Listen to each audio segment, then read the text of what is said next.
Welcome to Moments with Marianne. I'm so delighted we're spending this time here today. We have a very inspiring show coming right up with two very special guests. Our first guest today is Ruta Sepetys, and she's here to share with us her new book, The Fountains of Silence. Now, Ruta is an internationally acclaimed #1 New York Times bestselling author of historical fiction published in over 60 countries and 40 languages. She is considered a crossover novelist as her books are read by both students and adults worldwide. Winner of the Carnegie Medal, Ruta is renowned for giving voice to underrepresented history and those who experience it. Her books have won or been shortlisted for over 40 book prizes and are included in over 30 state reading lists and currently in development for film and television. So let's welcome to the show, Ruta Sepetys. Thanks so much for having me. What an honor it is to have you here to talk about this book. My goodness, I am so excited that we get to do this. And I have to ask, what inspired you to write this book?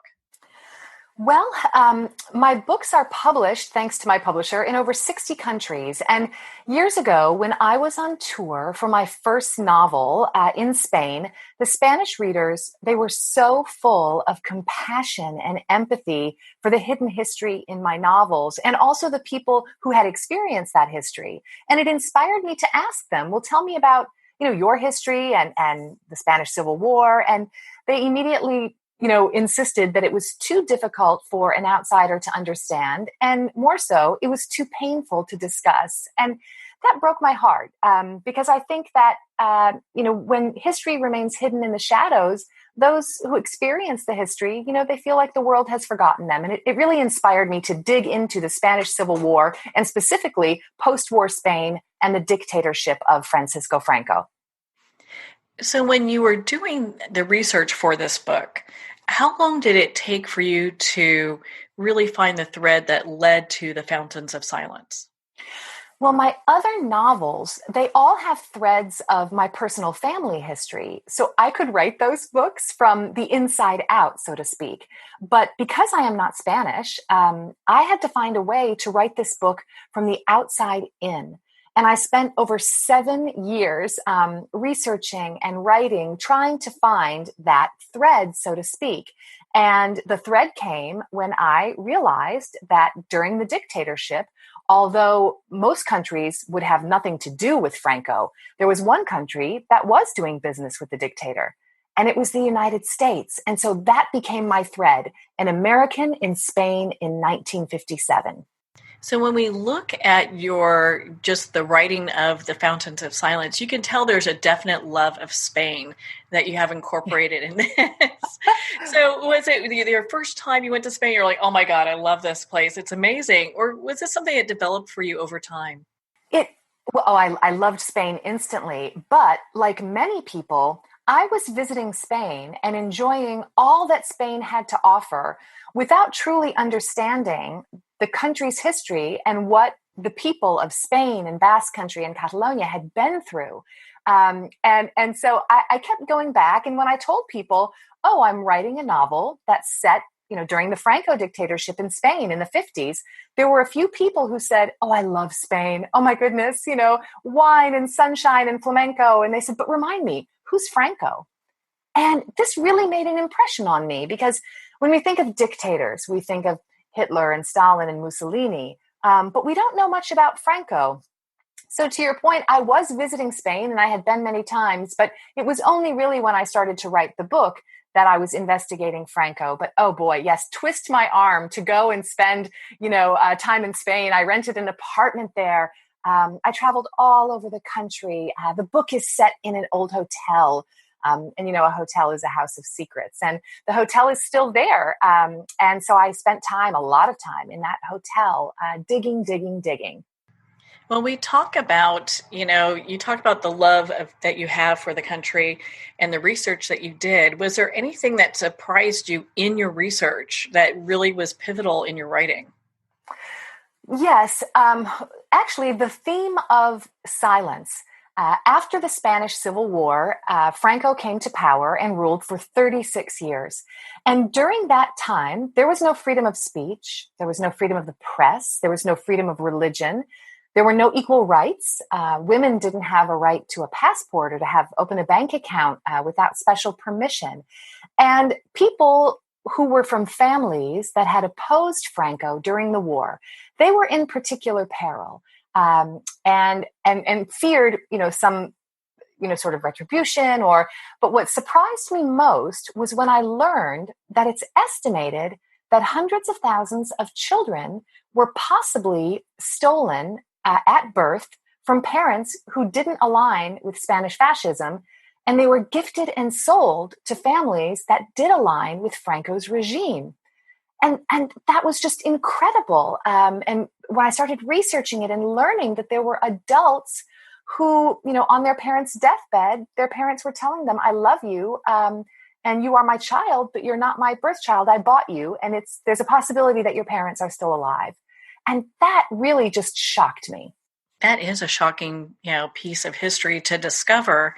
And it's interesting when you talk about the Spanish people, you talk about how there is this kind of code of silence that they carry, and how you talk about before that, they really feel like a lot of outsiders don't really understand their history. How was it writing coming from that perspective? Well, I think for me, that is always my biggest fear, is that I'm going to miss something or I'm not going to get it right. What right do we have to history other than our own? So when I'm writing this, I take it so seriously, and I interview hundreds of people. I read nonfiction, I read dissertations, oral history reports, to really educate myself. And it was difficult. And now, the older I get, you know what I know for sure? There's so much that I don't know. So that's one of the joys of writing historical fiction, is that it's a collaborative process, and I get to work with historians and true witnesses and family members of victims. And really, it was through those people and those interviews that helped me pull this research together. And my process is a bit different than some other writers that I know. I research and write at the same time. Instead of researching and then saying, okay, I'm done with research, I'm going to start writing now, I do it at the same time, because the research interviews are often so highly emotionally charged, and there's such a sense of authenticity and emotional truth. I'm sitting with these people, they're crying, I'm crying. And so I immediately step outside, and take my notebook and even write dialogue longhand, because I fear that if I set it aside, I might miss that emotional immediacy, that maybe I won't capture that properly. So it's quite a process for me. Well, it's easy to see why Publishers Weekly called it a gripping and often haunting historical novel, because you do capture those feelings and those emotions in your writing. And for our listeners that are new to, because this book just came out, that they're new to this book, why don't you share a little bit about the storyline with us? We're not going to give away any spoilers here because we want people to pick up their own copy, but enough so that they kind of understand, who the main characters are. Sure. So The Fountains of Silence is set in 1957 Madrid, Spain, during the dictatorship of Francisco Franco. And it follows the story of 18-year-old Daniel Matheson, the son of a Texas oil baron, who arrives in Madrid with his parents. His father is doing business with the dictatorship, Texas oil business. And at the hotel where they're staying, Daniel meets Anna, a Spanish girl whose parents were killed during the Spanish Civil War because they were Spanish Republicans. And together, Daniel and Anna embark upon a journey that unknowingly puts both of their lives and other people's lives in danger. So we have an American boy and a Spanish girl. They are desperate to connect and understand one another, but they're fenced by fear and silence and circumstance. How can they bridge those widths between them? I love that. And your book has so much symbolism within it. In when we talk about the main characters, how are they, in a sense, fountains of silence? Oh, that's a great question. Thank you. Well, as I mentioned, during the war, people remained silent. They didn't speak about what had happened during the Spanish Civil War. And then after Franco died, Spain adopted what is known as the Pact of Forgetting. They decided it was much too difficult to prosecute alleged offenses through 36 years, and they would just move forward and they would agree to forget. And in my research, I realized that the group of people that was most affected by this silence, it was the young people. The young people who had this mantra that their parents passed down: life is prettier with its mouth shut. And so instead of being able to pursue their hopes and dreams, they became fountains of silence. And so in the book, we have various young people who are representing different aspects of this history. We have a young woman who's working at an orphanage, and she is a Francoist. She's raised in a family that supports Franco. Then we have Anna and her family they live in Vallecas, and poverty and really, really struggling. We have a young bullfighter who dreams of bringing himself up, because if he is able to rise in the ranks of bullfighting, it doesn't matter, what blood runs through his veins. He's respected. And then we have this American who comes from a life of privilege, and comes from the outside in. And he's a photographer. And he, through the lens of his camera, is capturing the silence. That is just so remarkable. What a gripping tale The Fountains of Silence is. And, and you talk in your book, you talk about some things also I was completely surprised about, is that while Americans were doing business with Spain during that period of time, so the oil enterprises were continuing as well. Yes. And that was such a great discovery for me when I was doing my research, because like I said, I needed an outside in, and Franco was quite elusive, and he wanted Spain, to be pure Spain, noble Spain, as he said. The train tracks in Spain were purposely different widths to control the flow of entries and exits. But in the 50s, in the 40s, Spain was plunged into poverty, and Franco had to open up and do business with outsiders. So in the United States, he decided to do business with the Texas oil barons and allow them to come to Spain. He gave them drilling rights. And then the hotel magnate, Conrad Hilton. You would think that the very first Hilton hotel in Europe was in Paris. No, it opened in Madrid amidst the dictatorship.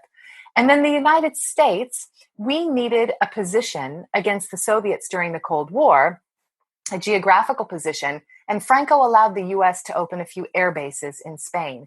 So we had this American movement, and also the Hollywood movie studios were given permission to shoot in Spain. So imagine, it was Frank Sinatra and Marlon Brando and Ava Gardner and many of them, and the Texas oil barons, they were doing this business, they were enjoying this life in Spain, not knowing that many of the Spanish people were suffering in silence. That's just unreal what happened there. And just the history of this country is just, astounding. How was it when you stayed at the Hilton yourself? Because, that hotel is still in existence today. It is. What was formerly the Castellana Hilton is now the Intercontinental in Madrid. And I have to say, the staff at the Intercontinental was just so phenomenal. I could not have done this without them. As I said, a hotel is a house of secrets. And when they put me in touch with the marketing manager, she wrote back and said, "Oh, yes, we have archives and please come." Well, I couldn't get on the plane fast enough. And the hotel was right around the corner from the American embassy. And I had read reports that at one point there was even discussion of building a secret tunnel beneath the hotel to go right to the American embassy. And the staff at the Intercontinental, they allowed me to wander the hotel at all hours. So it's 3 a.m. and I'm lurking down the hallways because I'm thinking, well, what are my characters doing at 3 a.m? And I want to feel what this is like. And there are 2 double basements in the hotel, where the staff, works. It's like an underground, city beneath that hotel. The hotel was formerly a palace it was converted into this Hilton. So it was absolutely fascinating research. And if walls could talk, oh my goodness, those layers of wallpaper peeling back, the stories that are contained in that hotel. And then it posed a problem because so many of the stories, they were so incredibly rich or salacious. when Ava Gardner lured a bellboy into her milk bath at the hotel. And I saw all these reports from the diplomats saying, this Spanish people are complaining. Ava Gardner's behaving badly. She's bringing, these bellboys into her milk bath. It's great, but what serves not my story? What serves the history? And that's kind of a challenge in my books. I have to serve the history. So, people will have to read it and see what made it in and what didn't make it in. Oh my gosh, that's a really interesting piece there. I'm sure you found many more that were, some made it in, maybe some didn't. But, again, as you were saying, if those walls could talk, I'm sure they'd have a lot to say. Definitely. Well, and how much of Spain's history did you know about before writing this book or doing your research? Was it something that you were pretty new to, or did you have any idea of hey, there's a real story here that needs to be told? Initially, my knowledge was very limited. Even my knowledge of, let's say, Basque country and Catalonia and the country of Spain. And so, no, I really came in as a newbie with so much to learn. And I think historical fiction in that way sits on the shoulders of nonfiction, of memoir, of testimony, as I said, of academic papers. And I would have been lost without all of that work that, had been done before me. And I'm so grateful for it.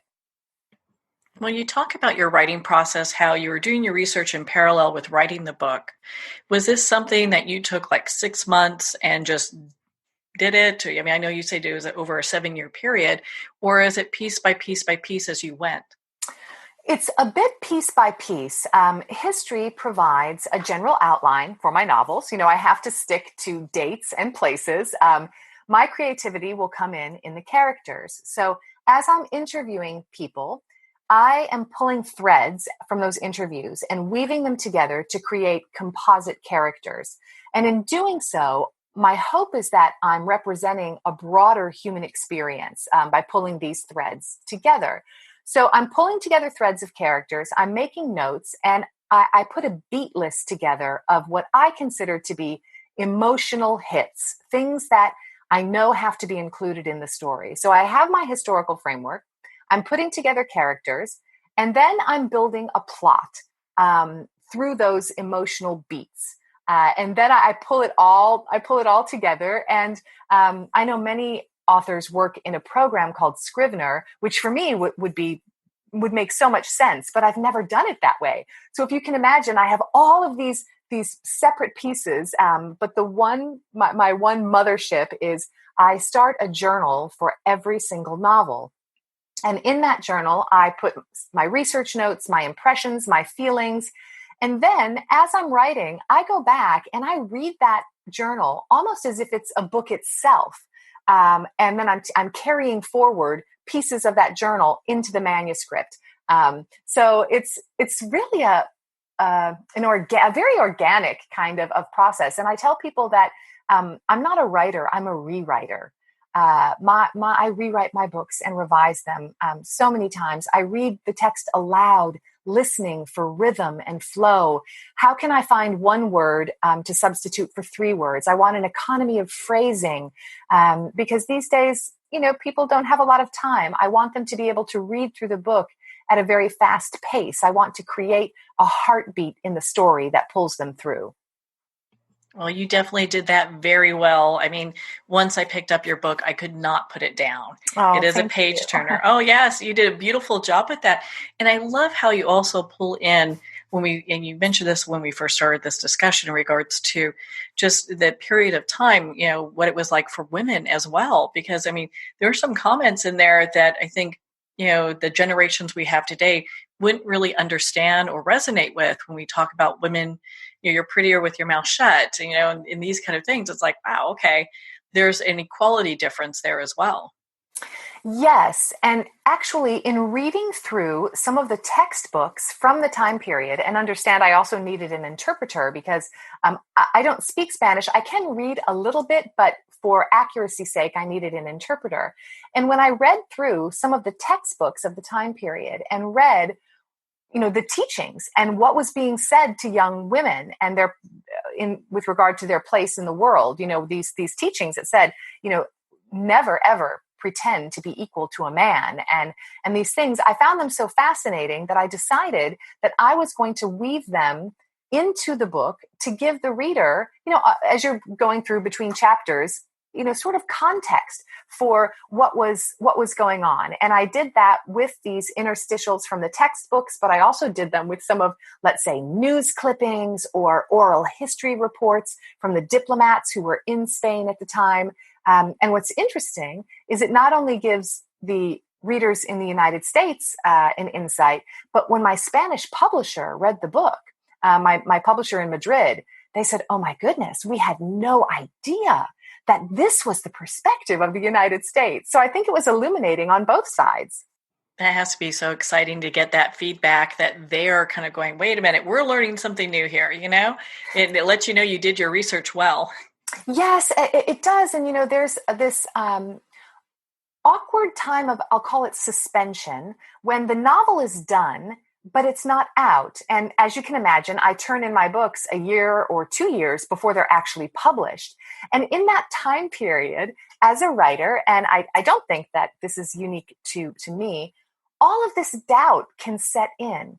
Did I tell the story that needed to be told? Did I tell it authentically? What am I missing?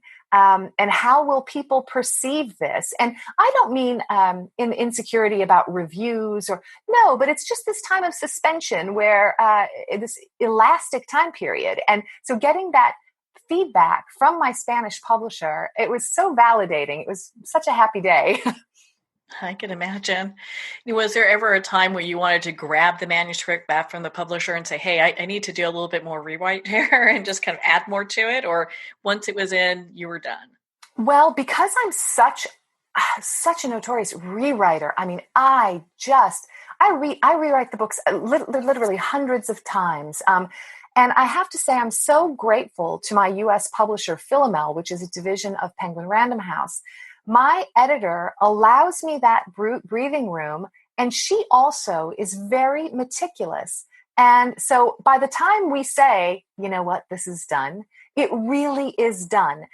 Where I do go back is if I catch an error and that even a copy editor didn't catch. Let's say someone who was alive during the time period reads the work and said, oh no, you got this wrong. This street is not, or this building doesn't face westward, or something like that. Then in subsequent editions, we will make a correction. But when it's done, for me, it's done. And it's interesting. I don't read my books after they're done. I'm so excited to go on to the next novel and the next book that I'm working on that I don't read them. And recently at a book event, someone asked me a question about my first novel that was released nearly 10 years ago. And I had to stop and think, wait, what are they talking about? Oh, yes. I did write that. Well, it's because you've done so many rewrites as you're going in doing the story. I could see where it's just kind of developing and developing. You're on to the next, Exactly. Mm. Well, where can our listeners connect with you, Ruta, and learn more about not just this book, but your other books and be part of your community? Thank you for asking and giving me that opportunity, because I would love to connect with your listeners. My name is complex, so the easier way to direct them is if they go to historyishiding.com. That takes historyishiding.com, takes them right to my website, rutasepetys.com. And I'm in all the usual places as well. Twitter, Facebook, Instagram at Ruta Sepetys. Well, Ruta, thank you so much for taking the time to be on the show with us here today. Oh, thanks so much for the opportunity to talk about this hidden history. Well, thank you, Ruta. It's been such an honor to spend this time with you and to talk about your new book, The Fountains of Silence. The Fountains of Silence are available at Amazon, Barnes & Noble, and all indie retailers. Well, on that note, we're going to pause here for a quick break. You've been listening to Moments with Marianne.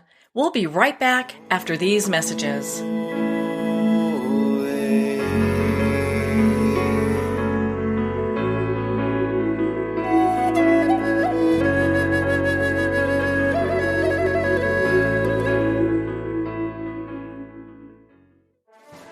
Internationally recognized and award-winning author Judy Goodman works and teaches outside the box of limited thinking. Working with people from every walk of life, her goal is to empower you to be the best you can be, no matter what the challenge is. Born with the gift of seeing beyond our normal vision, she has an extraordinary gift of working with every challenge. Teaching beyond conventional wisdom, her work is described as life-changing. Visit judygoodman.com. That's judygoodman.com.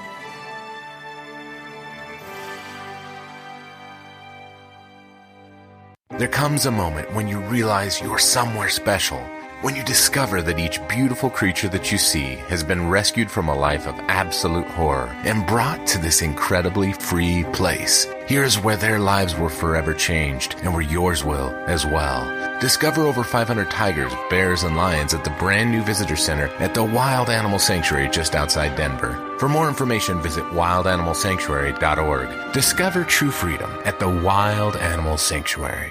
There are nearly 2 million Americans living with amputation. Many live right here in San Antonio. Becoming an amputee can be scary, frustrating, isolating, but there's no reason to feel alone. The San Antonio Amputee Foundation is here to help support you and guide you toward resources such as home and car modifications and even prosthetic limbs. For more information or to make a donation, visit saamputee.org. We'll help you live a full, active life, one step at a time. San Antonio Amputee Foundation, healing limbs, hearts, and souls.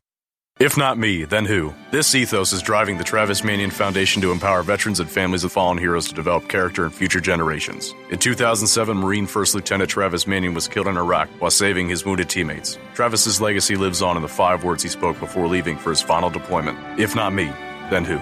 Guided by this mantra, veterans continue their service, developing strong relationships in the community, and thrive in their post-military lives. Visit TravisManion.org and ensure the character of our nation's heroes lives on in the next generation. If not me, then who?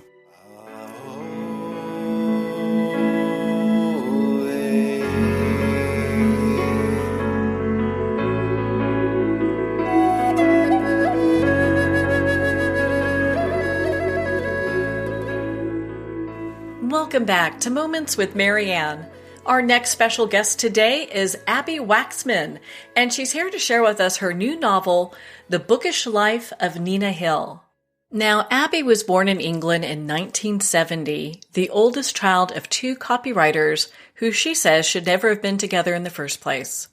One night, her father ran off to buy cigarettes and never came back. Her mother began a highly successful career writing crime fiction.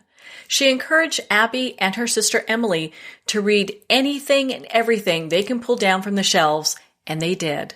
Abbi went into advertising, later working as a copywriter, and then a creative director at various advertising agencies in London and New York. So let's welcome to the show, Abbi Waxman. It's a pleasure to be here. What an honor it is to have you here and to talk about your new book. And my goodness, once I picked it up, I couldn't put it down. It is such a great read. Well, I'm glad. And also I covered the cover with glue, which helps. Well, hey, either way, I wouldn't be able to put it down even without the glue. Good. Well, that's good. So because I was taking a long time every night, just going to the bookstores, painting them with glue. Hey, do you know what? That's a clever idea. Yeah. Clever and illegal. A little bit of both. Well, yeah. And so what inspired you to write this book? Because I know you've written some other books that have done exceedingly well. What the inspiration for this one actually it was a few things. First of all, when I went on tour last year for my previous book, Other People's Houses, I sort of trickled up the West Coast and went to, it wasn't even a very big tour, but maybe half a dozen bookstores. And in all of them, there were young people working, mostly women, although some guys, and they all were these sort of millennial people. I'm Generation X myself, and they were all kind of awesome. Like, they were fun. They were smart, really smart. They really, really, really loved books. They were sort of into popular culture. They were quirky. They wore cool shoes. In general, I was like smitten with all of them. And so I decided I wanted to write a book where the heroine was one of these people And not just because they were awesome, but also as a thank you to the independent booksellers and book lovers and librarians who I've had the pleasure of meeting over the last several years. So that was the inspiration. Well, I know that you called Nina your love letter to millennials, and I could see where that inspiration comes from with all the people that you've met across your journey. Yeah, I do think millennials get a bad rap, and I don't fully understand it, except I think that media likes to, stir trouble, and it's much easier to stir trouble between the generations than it is to, encourage us to band together.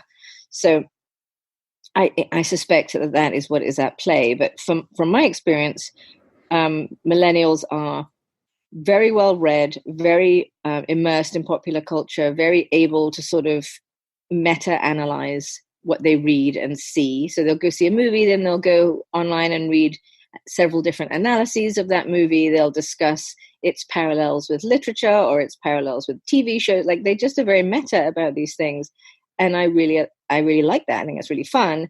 And I think that they got sold a bill of goods. This generation really came out of college with enormous debt. They sort of came of age during the financial crisis, and at the same time, everybody's sort of jumping all over them for spending too much on coffee.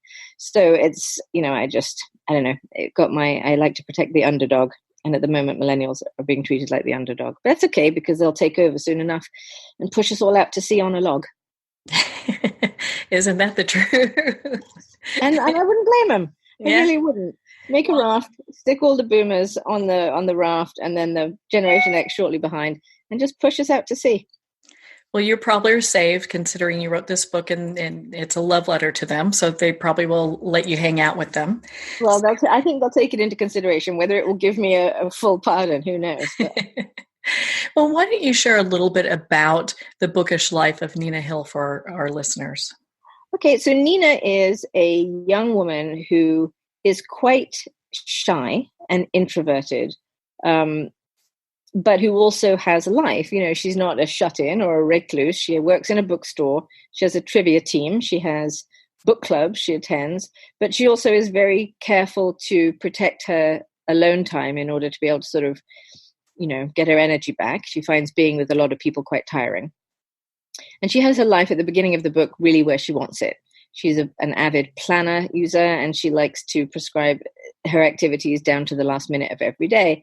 And then at the beginning of the book, she's the only child of a single mother, or so she thinks. And it turns out that she does have a father. I mean, of course she has a father, but that her mother did know who her father was, and that he has just died and left her a vast extended family, all of whom are a little bit crazy, and all of whom are dying to meet her and bring her into the fold of this nutso clan.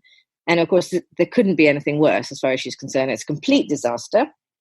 And so the book is about how she comes to terms with the fact that she now has 1 million relatives, and B, how she stays true to herself through that process. And there's a little bit of romance. I wouldn't call it a romance novel, because it's not about the heroine getting rescued by some handsome chap. But there is a little bit of romance. There's a lot of trivia. There's a lot of popular culture.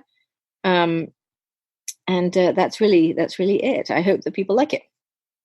Oh, I'm sure that they will. Your book has gotten such great reviews from just pretty much everywhere.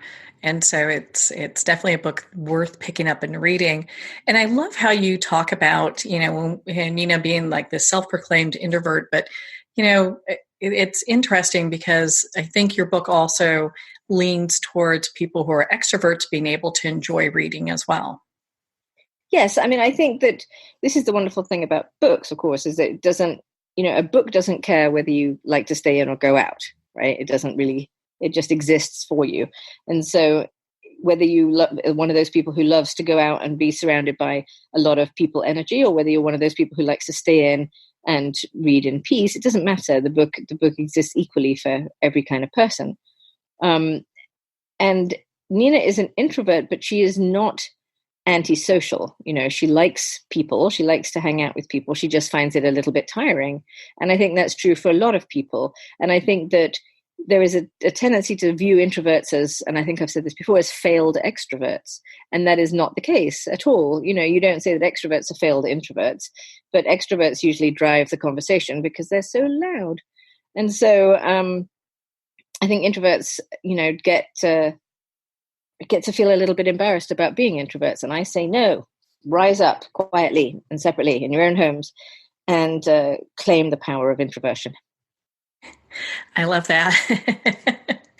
Because it really is just saying, hey, be proud of who it is that you are and own it. And, your book is really kind of a tribute to that, is just being proud of who you are, even though it could be wacky and crazy and all that. Yeah, you have to go with what you've got, right? You have to go with what you've got. Everyone else is taken. I think it was Dr. Seuss that said that. You have to be yourself. So, or was it Oscar Wilde? One of those chaps. Mm-hmm. Well, did you use any of your own experiences, your personal experiences, maybe hobbies or likes and dislikes, as you were writing the character Nina? Well, certainly Nina has read all the same books and seen all the same movies as I have, unsurprisingly.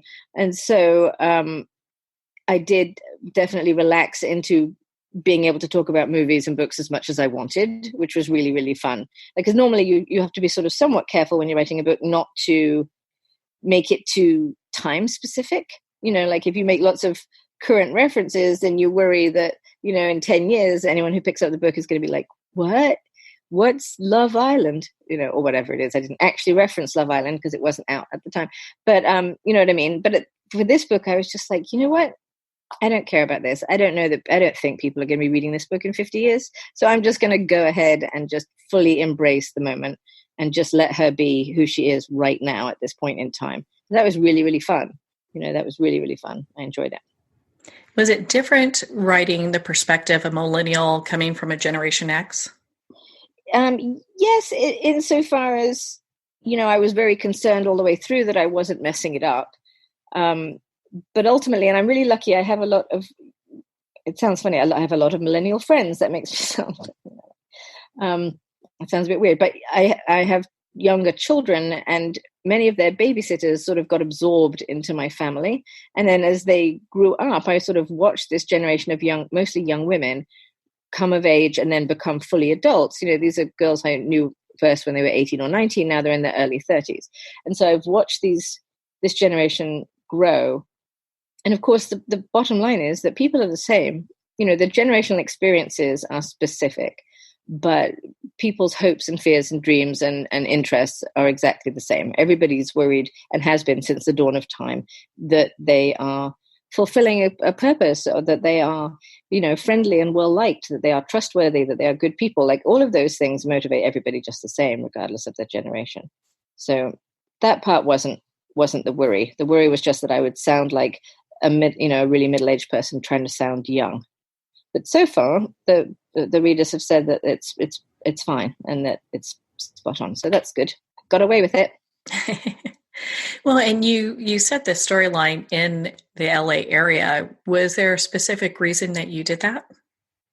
Just sheer laziness, I think, on my part.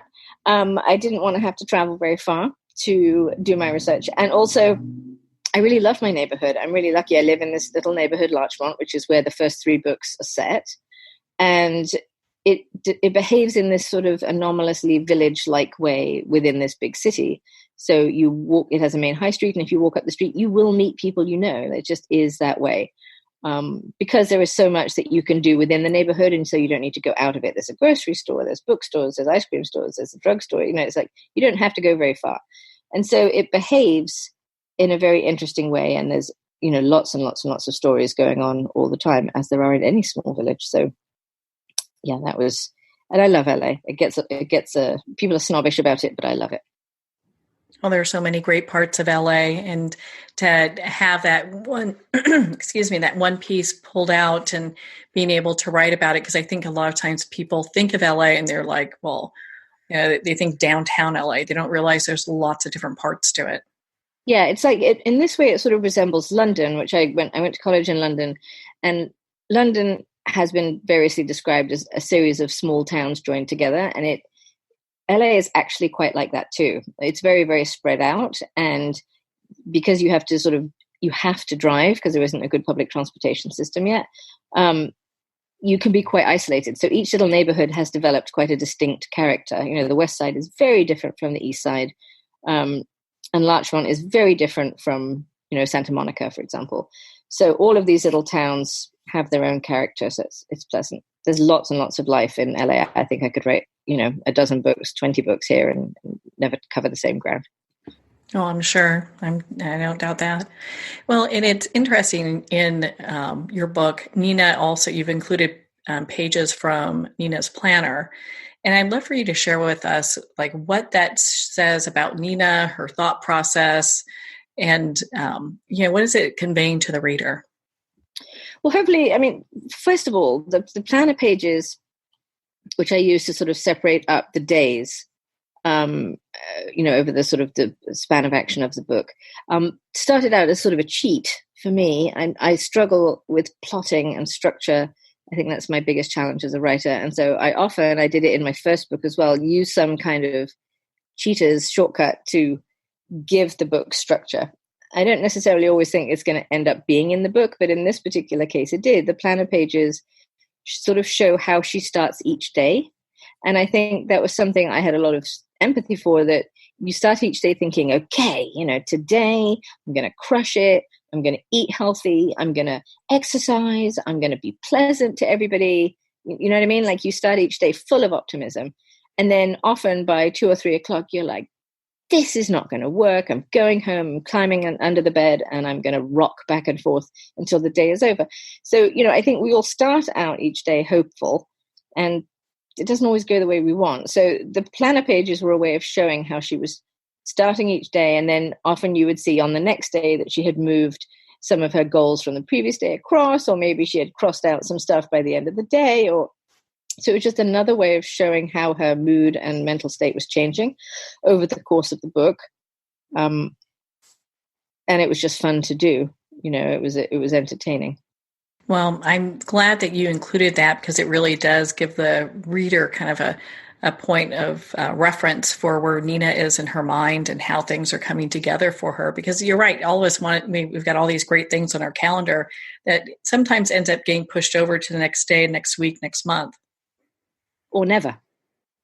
Or never is right. I still really haven't ever joined a spin class. I think I will. I hope I will, but you and I both know it probably is never going to happen. So, there are lots of, I've got a few things on my calendar too that do get pushed off, and we'll see if those ever happen. It's interesting though, in this book, you also have a cat named Phil. So how did he get incorporated in that, and what's his significance? So I was like, so Phil's in this one, there's a dog in the first one, there's a dog in the second one. I really, I can't imagine writing a book that doesn't have animals in it, although the one I just handed in doesn't, because it's a road trip book, so they don't have an animal with them. And after I was actually reading through it the other day, and I'm like, what is wrong with this book? And I'm like, oh my God, there's no dog.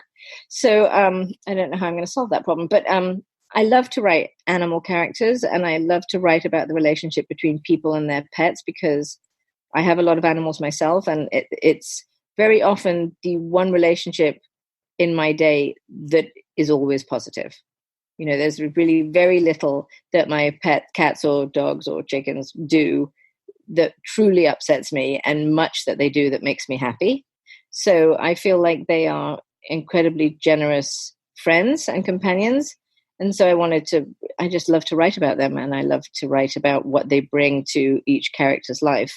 And in Nina's case, Phil is her confidant. He is her, sometimes her mocking conscience, and she just loves him very much. And I think having a relationship like that is wonderful in real life and enjoyable in books. I always love it when other writers write about animals. So that's why I do it. Well, I love how Phil is just a little bit sassy, but again, that's a cat. That's cats. Yeah, cats, generally speaking, are a little bit, if they had eyebrows, one would be permanently raised, let's face it. So it's, I love cats. They're awesome. And without a doubt. Well, okay. And, one of the things that you address in your book too, which I found interesting, because we've got so many millennials dealing with this right now, is anxiety. And so what was the thought process in incorporating that in this story? Well, I think, to your point, a lot of people experience anxiety on a more regular basis than you would think. Luckily, I think people are talking about it a lot more than they used to. I've certainly experienced it at different times in my life. Some of my children have experienced it. Many people, if not most people I know, have at least at certain times in their life struggled to push through with anxiety or struggled to not let it take over. And so I wanted to both talk about anxiety and have a main character who struggled with it, but who also was able to continue with her life. Because although it can be very debilitating, you can overcome it. You can work to sort of not incorporate it into your life, but to have it be a part of your life that isn't bringing you down. It can be super destructive. It can be super isolating. But I also wanted to write about a character who sort of not gives into her anxiety, but respects her need for space and time to recover when she becomes anxious, who asks for space and time and gets it. I think it's really hard when you're not an anxious person and you see someone struggling to not just say, what, everything's fine. Why are you worried? There's nothing to worry about. Everything's okay. And not really understand that it's not really about what's really going on. It's a disorder. And different people handle it in different ways, but Nina needs space and time and solitude to recover. And she has to balance her need for that with her desire to be in a relationship or to have friends so I wanted to write about that balancing act. I think it's quite a common struggle. Well, I'm glad that you included that. There's so many people right now then that, especially when we look at the millennials that are dealing with anxiety and not really sure how to handle those stresses. Well, to be fair, not to sound like millennials aren't strong people, they are, but they're facing an enormous burden that previous generations haven't, which is that they are enormously exposed, both individually and culturally. Like everybody's talking about them, and they actually are talking about them. And when you're a young person, you think everybody's talking about you, but you come to realize as you get older that they're not. Then, if you're a millennial, you realize they really are. They really are talking about you. And they are constantly exposed, and individually, they post their lives get commented on by strangers. If they do something wrong, it exists forever. Like if someone had been recording the crap I got up to when I was, in my early 20s to late 20s, I would probably never leave the house, but luckily I had privacy because Generation X had that, and they don't. So, and they have debt, and they have, this concept of work being everything that must be every aspect of their life, must be hustle, hustle, hustle. And obviously we're talking purely about the West, and the culture that we're in, but it's, I just think they're sort of getting the shaft, honestly. Well, your book really highlights a lot of these different, I wouldn't say issues, but just different things to be made aware of, because you're right. I mean, gosh, if I look back when I was, 20, and if everything was being captured, who would want to go outside? Who would want to do anything? Because, you're having your whole life videoed and it's out there forever, Exactly. And let's face it, most of us in our early 20s are not the people that we end up, 10 years later. Like a lot changes during that first decade of adulthood. And, it's, I just think, but the other thing about it is that despite all of this, I have found my millennial friends to be amongst the most funny and humorous and sort of skeptical and, as I said, kind of meta about it, which I find fascinating. Like they go through all of this stuff and then they sort of are able to step outside themselves and sort of, I don't know, see the lighter side or the funnier side of it. Now, whether that is true for everybody, of course, I'm sure it's not, but certainly the people that I have been lucky enough to be friends with, they get upset, but they do tend to eventually just see the funny side and be wry about it. And of course, that's ultimately what will save us all.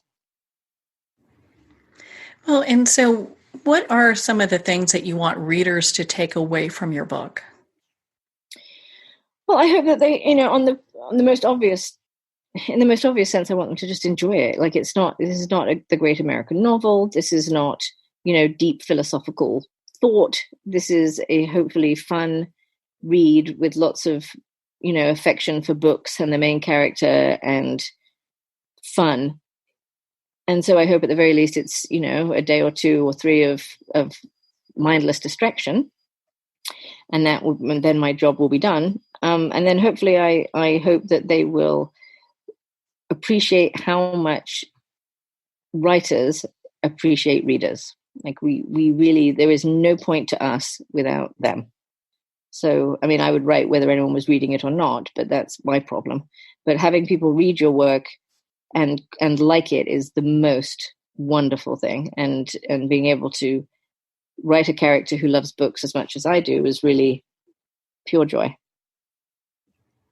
Well, that's, you just have to love that, because I know people are saying when they read your books, it feels like the main characters are like their best friends. Well, that's good. And yeah, I mean, that is a lovely thing to hear. And I hope that the book is doing well because so many people are actually like this. And I think that lots and lots and lots and lots and lots and lots of people love books. And I think that we forget, because so much is about visual media, we forget how much joy books and ideas and stories in whatever format, whether it's digital or paper or whatever, I have no axe to grind in that particular battle, that they really are deeply, deeply enjoyable to be able to sort of step outside of yourself and have your own mind and your own imagination provide the visuals is a very different experience than watching TV or movies, which are also fun, but it's a different thing. And I think ultimately at the end of the day, I love all media, but books are my first love. Of course. Well, and so Abbi, where can our listeners connect with you and learn more, not just about this book, but the other books that you've written as well? Well, the best place to see about the other books is my website, abbiwaxman.com, which has sort of synopses and sample chapters of the other couple of books. And then they can reach me on Instagram, which I believe is the classic Abbi Waxman, or at Abbi Waxman, or whatever the heck it is. Instagram is really the only social media I do. I don't go on Facebook. I don't do Twitter because it makes me angry. And so that's the best place to reach me. Well, Abbi, thank you so much for taking the time to be on the show with us here today. Oh, it's really been a huge pleasure. Thank you so much, and thank you for inviting me. Well, thank you, Abbi. It's been such a joy to spend this time with you and to talk about your new book, The Bookish Life of Nina Hill. The Bookish Life of Nina Hill is available at Amazon, Barnes & Noble, and all indie retailers. Well, we're at the end of our time today. I would like to thank everyone for tuning in. You're listening to Moments with Marianne. And remember, make every moment count.